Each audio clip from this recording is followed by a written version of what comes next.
In 1975, archaeologists made a discovery that rewrite history, but governments kept it quiet for decades. Here's what they found, and why it changes everything we thought we knew. Buried beneath the earth in Butuan, Philippines, they uncovered something that proves an entire civilization we forgot existed. Advanced shipbuilders, expert navigators, a maritime superpower, trading across oceans 1,400 years ago. These aren't myths, they're not legends, they're real ships, carbon-dated, studied in museums. And this is their story. The mystery unfolds for centuries. Western historians told us a specific story about world history. They said ancient civilizations in Southeast Asia were isolated, primitive, limited to small coastal communities with no real maritime capability. Trade routes were controlled by the Mediterranean and Middle East. Europe was the center of advanced civilization. Everything else was peripheral. That narrative was wrong. Catastrophically, fundamentally wrong. In Butuan, a city located in the Caraga region of Mindanao, Philippines, workers excavating a construction site in 1975 hit something completely unexpected. Wood, lots of it, organized, deliberate, not random debris from a shipwreck scattered by currents. This was a ship. No, ships, multiple vessels, plural. The first Balangay boat discovered was partially preserved, with significant portions of the wooden hull intact, despite being buried underground for 17 centuries. Radiocarbon dating analysis showed it was built and used around 320 AD, placing these vessels during the early 4th century of the Common Era. That's 1,700 years old. That's older than most medieval European vessels we celebrate in museums today. That's older than the Vikings. That's older than Christopher Columbus by more than 1,000 years. But here's where the story gets absolutely wild. Archaeologists didn't just find one boat. They found more boats, many more. 9 additional vessels were uncovered at the same archaeological site in Butuan, all from similar time periods, all showing the same construction techniques, all built with the same knowledge and expertise. This wasn't a lucky accident. This wasn't a single experimental craft. This was a fleet. This was a maritime civilization. Think about the historical context for a moment.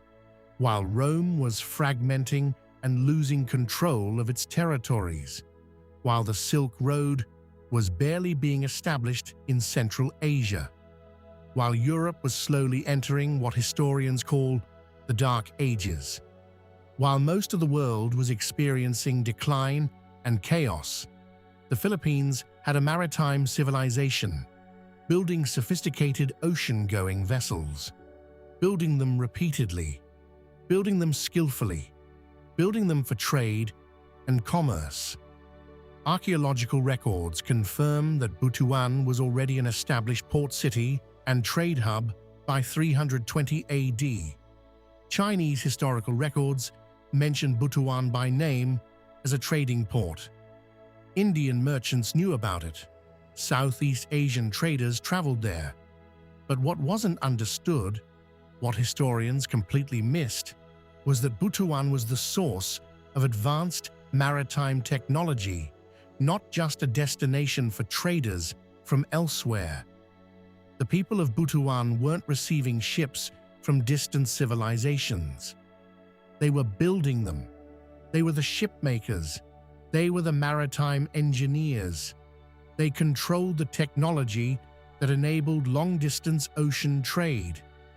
If you're amazed by our ancestors' story, 1,700-year-old ships that prove everything wrong, help us hit our 500-like goal. Drop a comment about your favorite fact and subscribe to join the Histo-PH family.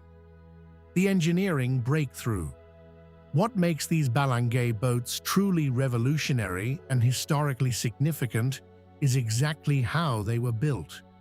When modern naval architects and maritime engineers examined these 1,700-year-old vessels, they found engineering that was sophisticated, deliberate, and expertly executed. The Balangay boats measured between 7 and 10 meters in length. That's approximately 23 to 33 feet. Let's put that in perspective. That's about the length of a modern school bus to a small fishing boat. They had a very specific design: narrow, elongated hulls built for speed and stability in ocean conditions. Not luxury, not decoration, not for display, pure maritime function. These were working vessels.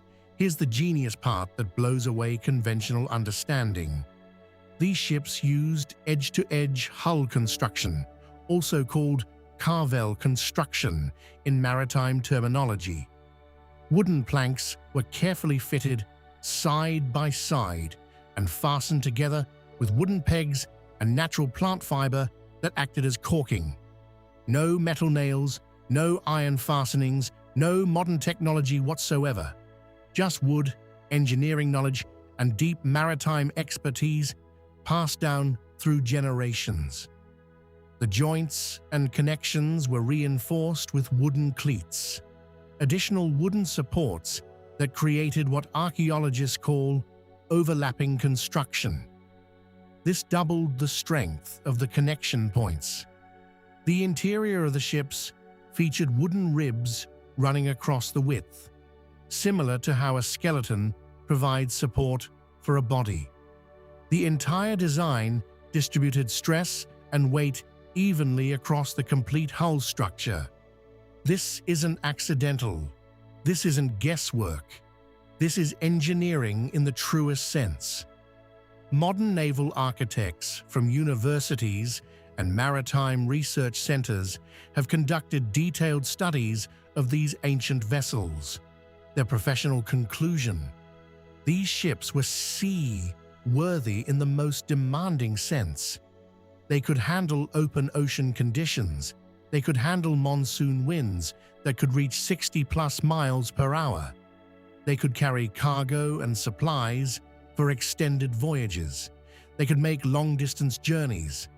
They were built for real maritime trade, not just coastal fishing in calm waters. The hull design shows evidence that the builders understood hydrodynamics. The shape reduces drag in the water. The weight distribution prevents capsizing.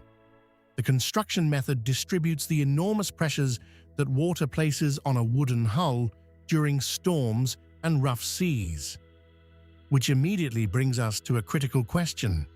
What were they trading? Where were they going? What goods moved on these ships? Archaeological evidence strongly suggests these ships were part of a far-reaching trade network that stretched across Asia. Artifacts found in Butuan include ceramic fragments from different regions, stone tools from various sources, and goods that clearly came from beyond the Philippines. Some items show definitive evidence of exchange with Southeast Asian kingdoms. Some suggest contact with traders from across the Indian Ocean. Some point toward Chinese merchants. The timing is absolutely crucial to understanding global history. 320 AD places these ships during a period of rapidly expanding Asian trade networks. Indian merchants were actively pushing into Southeast Asia, seeking spices, gold, and exotic goods. Chinese dynasties were establishing and expanding trade routes. But here's what historians completely missed. The Philippines wasn't just passively receiving goods and ideas from elsewhere. They were building the ships that made this trade possible. They were the shipmakers. They were the technology innovators. They were the maritime power that enabled commerce across the entire region.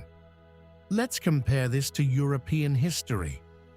Modern Europeans didn't build sophisticated ocean-worthy merchant vessels at industrial scale until the 1400s.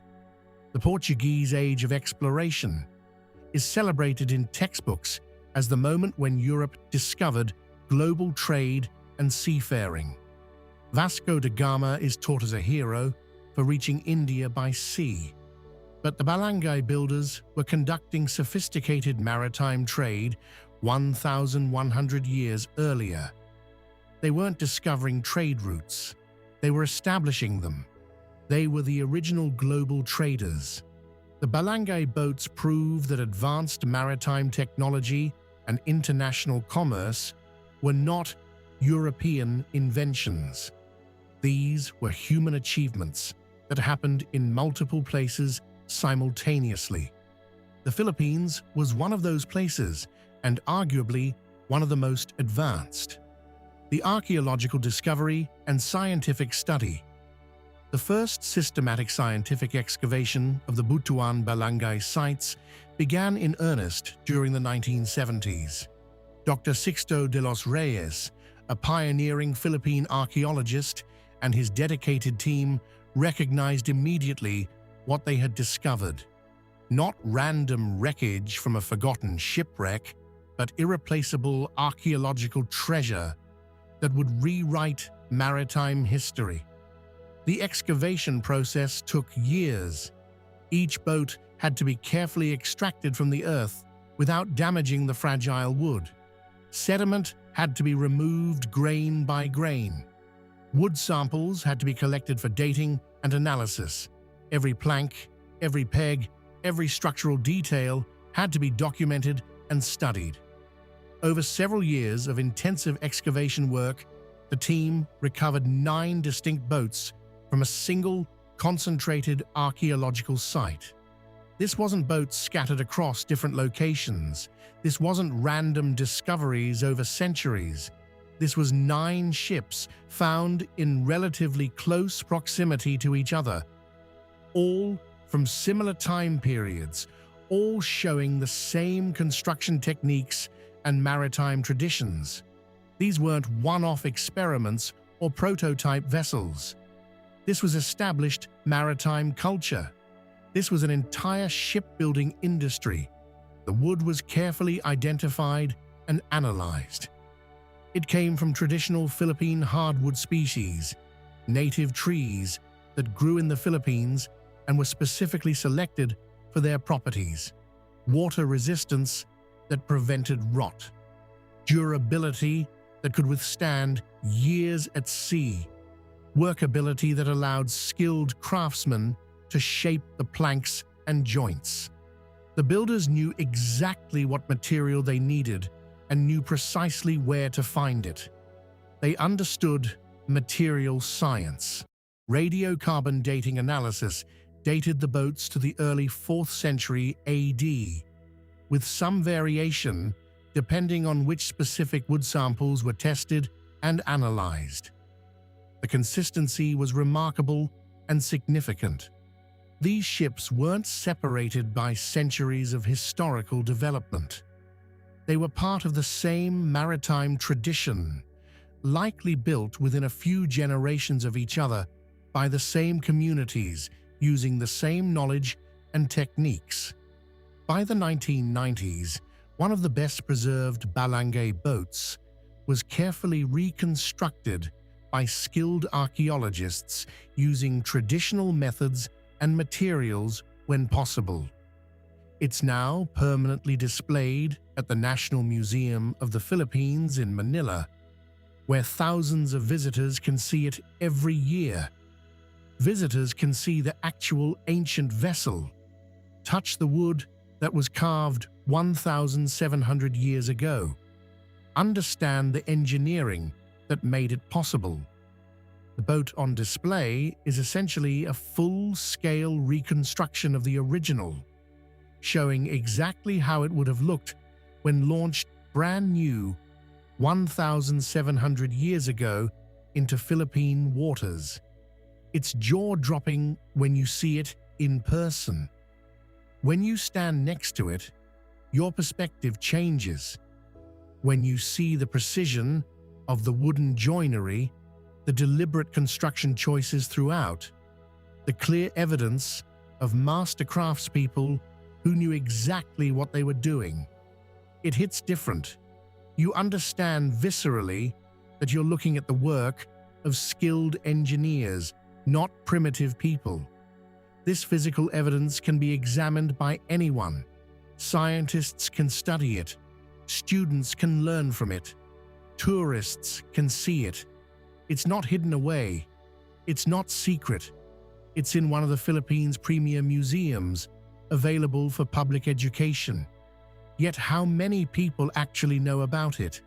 How many world history textbooks mention the Butuan Balangay boats in their chapters on maritime history? How many documentaries feature these ships alongside European and Asian maritime achievements? How many academic articles have been written about them compared to European shipbuilding? The answer is barely any, a minuscule fraction. Why history erased this achievement?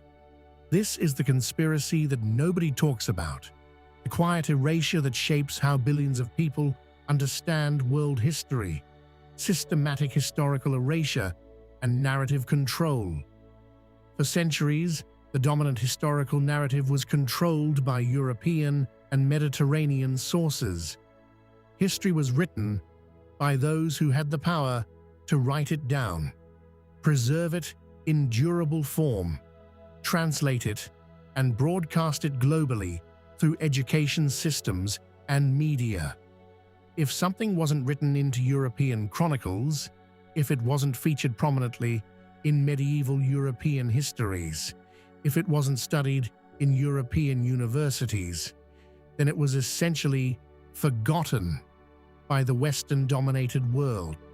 Philippines shipbuilding, ancient Filipino maritime technology, not written into European chronicles because Europeans had no direct contact with it at that time, not featured in medieval European histories because medieval Europe was too focused on itself.